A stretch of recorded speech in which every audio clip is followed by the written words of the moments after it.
It's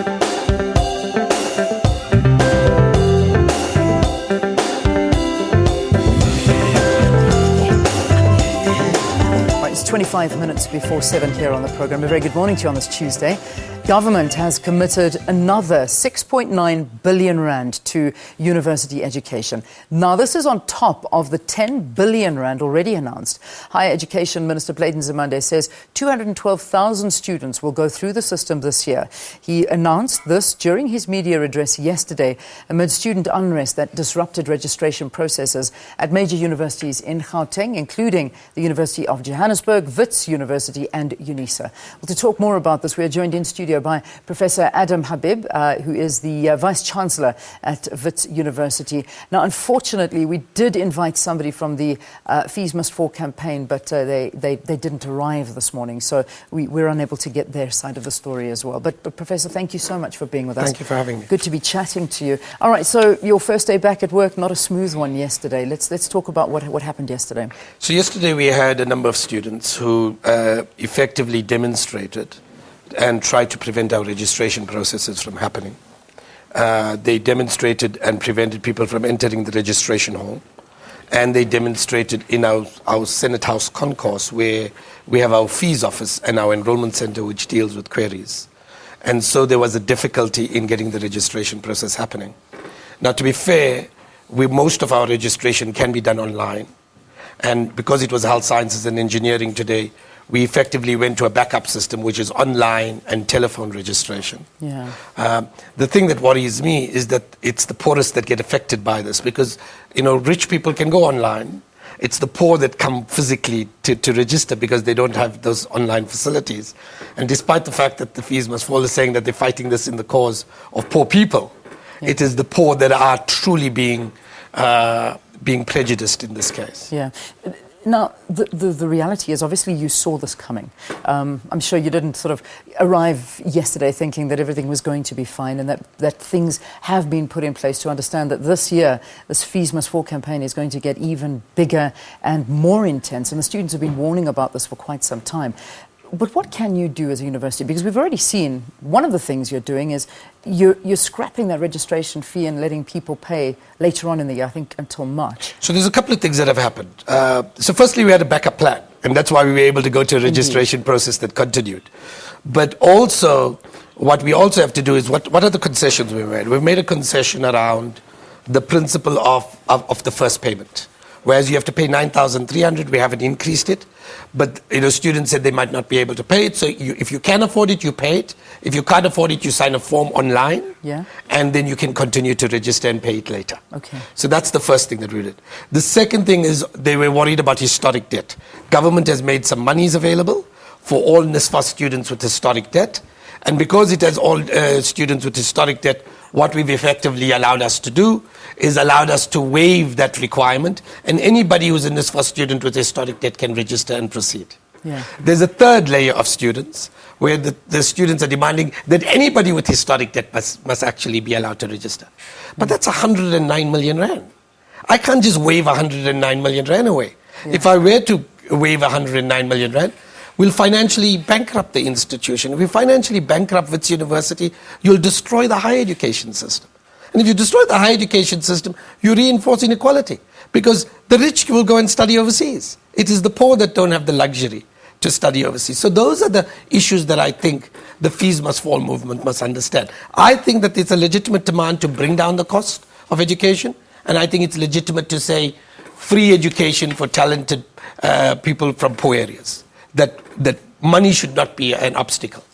But I also think we need to be able to work towards that goal, rather than saying we're going to have everything in 1 year, financially destroy the institution and overthrow the place. I just want to bring in, we mentioned, I've just been handed my producer's cell phone, actually. And I said to you in the interview that we were meant to be joined by somebody from the Fees Must Fall campaign, Vuyani Pambo, that's the name. The message that we received now is saying, it is not so. The university has sent bouncers and private security in there this morning, and it is difficult for them to leave. So very effectively what has happened. Now, firstly, we didn't send bouncers. Vuyani has an imagination that is beyond. We never use the word bouncers. We do have security, campus control, and we do have private security. We have people who are effectively occupying a venue in which our registration and fees process happens. Yesterday, they prevented registration from happening. This is where student protesters have to understand. You can't protest by violating the right of others. Here's somebody who's come from all over from Limpopo. They bring the money to come and pay so that their child can register. You now prevent that from happening. That person has to go back to Limpopo. Is it fair to that individual? So what we've done, we yesterday in the evening said to them, please vacate. You're undermining the registration process. Please move. If you don't move, we will have to evict you. That's the process that we will have to do today. I don't like it, but you can't have somebody who's violating. These are not just simply people who are sitting there. They're literally preventing the registration process from happening. They're saying we're not allowed, nobody must register. Are they prepared to destroy the lives of 32,000 students? How many students are actually sitting in there? How many have you got? I'm told it's about 20 to 30. I don't know. I haven't been there. Okay. It was bigger in the evening, but I'm told it's to about 20 to 30. But 20 to 30 people cannot have and hold hostage an entire registration process of a university. Yeah. We can't allow the university system to be destroyed like this. That's the fundamental question. So, yes, you have rights. Yes, you have the right to protest. But you don't have the right to bully others. You don't have the right to abuse others. You don't have the right to hurt others. You don't have the right to threaten others. You don't have the right to stop that poor person who comes from Limpopo to register for their child and say you're not allowed to. Whose rights are you abusing here? What are you going to do with those so-called poor people that come from Limpopo? These people that have traveled, these students that are here and wanting to register, what's going to happen? We're going to register them. That's why we are. So we've got online registration processes. As you said, we've got telephone. That's why we've got telephone. We've given a number to all of them. Here's a telephone number. We're also opening up our processes of fees, and this is why I have to move these these protesters so that I can get those processes, face-to-face processes, back in play. Yeah, you know, it's a difficult argument because you can understand that the youth of South Africa want to get an education. You know, for instance, I look at somebody who works as a domestic. Their daughter has done exceptionally well. They want to study medicine, but she cannot even think about that. She cannot afford to even register to think of going and studying medicine. If we need to move forward, we need to educate people. We're caught in a very bad situation. As the Vice Chancellor of the biggest university, what do you think can be done? So look, government has there's a couple of things that have been done. I've spent the last 6 to 7 months working with a task team that works on this matter. Effectively, government has made that 6.9 billion additional resources available. They made 2 billion effectively for the fees must fall, so 0%. Then they've made 4.5 billion for historic debt for the NSFAS students, precisely for the kinds of persons that you're talking about, the child of that domestic worker. The real gap we have is those people that are, if you like, too rich for NSFAS but too poor to study, the middle classes. What is being done there is we're pioneering a system. Government is pioneering a system with the banking system to parallel NSFAS to cover and assist those students in the middle classes, what we call the missing middle. But what students like Vuyani and others have to understand is the university cannot resolve society's inequalities. Wits University is Wits University. It's a university. It will address inequality by allowing education to happen. But I have to cover bills. I have 1.4 billion in salaries this year. I have 18% increases in fees. What is the purpose of financially bankrupting Wits and closing it down in a couple of months? Then everybody loses out. Then we've reinforced the very inequalities we are talking about. That's the problem that these students have to recognize. So if the students want to protest, they have a right to protest.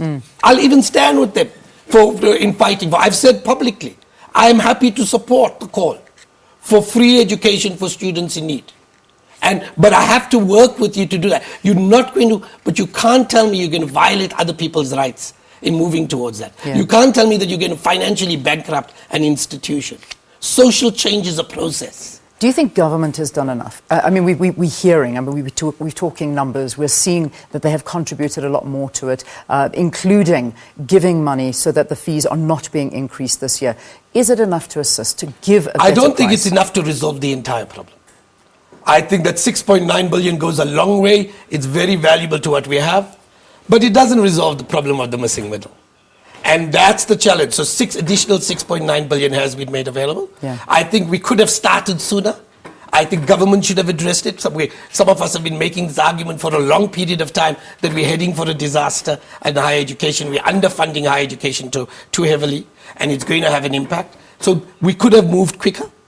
But now they've begun to move. I think we have to recognize that this is going to be a process. We have to establish a set of processes and timelines. But we have to start moving towards resolving this issue.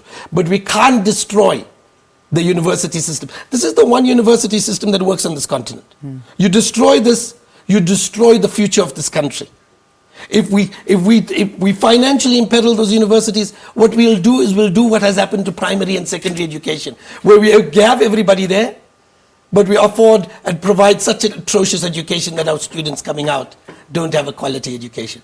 Don't sacrifice quality in the process. Well, I think that's a note to leave it on here this morning. Professor Adam Habib, Vice-Chancellor at Wits University, talking to us about the issue of fees at universities. And yesterday we saw the revival of the Fees Must Fall campaign, something I don't think that came as a surprise to anybody. And one, I imagine, is going to see a lot more of it through the year. Professor, thank you for your time. And, of course, we will get some of the students in as well to get their views. But as you heard, the one who was meant to join us, unfortunately, is staging, I suppose, a sit-in at the university and has now got security there, so was not able to make his way out here.